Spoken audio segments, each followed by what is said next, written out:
So one of the other things, maybe talk about branding. I know in the book you talk about branding kind of your music, yourself, your products, kind of everything. Yeah, branding is actually a very, very important topic to talk about. I think it's an area that's very, very misunderstood. I think first what we should say is that branding is not something, a brand image is not something you do. That's something the customer does. Okay. What you do is you put together your identity. You have an idea of what you'd like your customers to think about you, and then you create an identity. And if you do that correctly, and if it's believable, if it's consistent, then your audience is going to perceive you the way you want them to perceive you, obviously.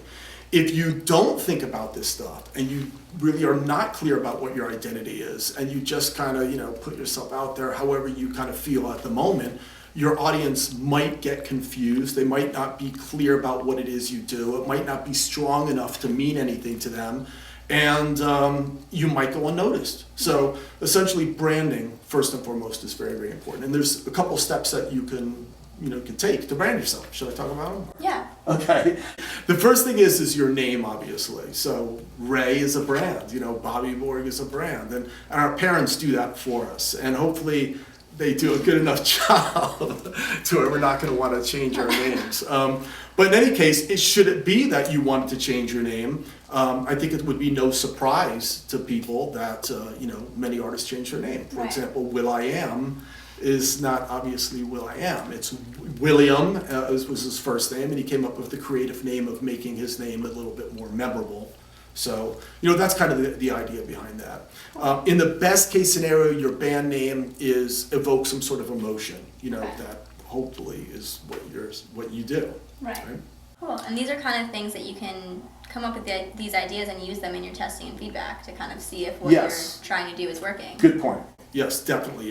You can then go back to some of the things that we talked about, like testing and feedback, and you can test out, when I say this name, does it evoke a particular, image? Do you think of me?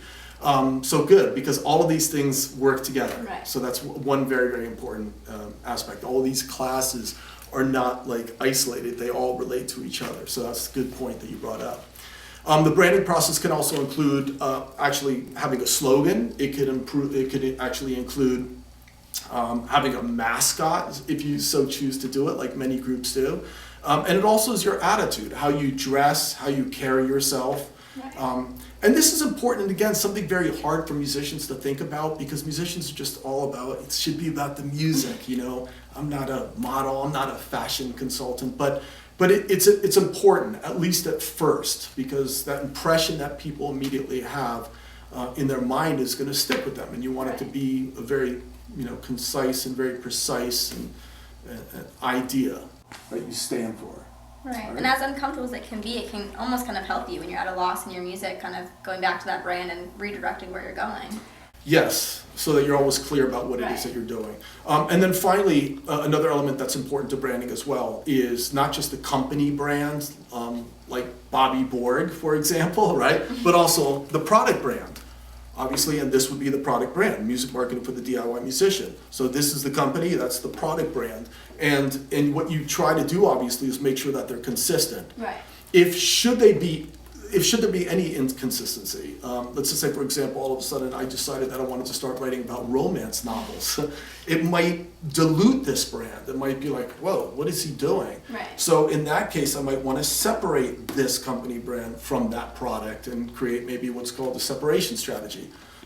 So it's really, really important that your brand is consistent. What you stand for as a company must be consistent with all of your products that you release. So there's no confusion in the marketplace ultimately. So totally makes sense? Yeah. All right, so then I guess next we'll talk about promotion, which actually, interestingly enough, is what people think marketing is. And we are like, what, on the 5th or 6th class at this point, or segment? So we're now finally getting to promotion. So hang out, we'll talk about that next. Thanks.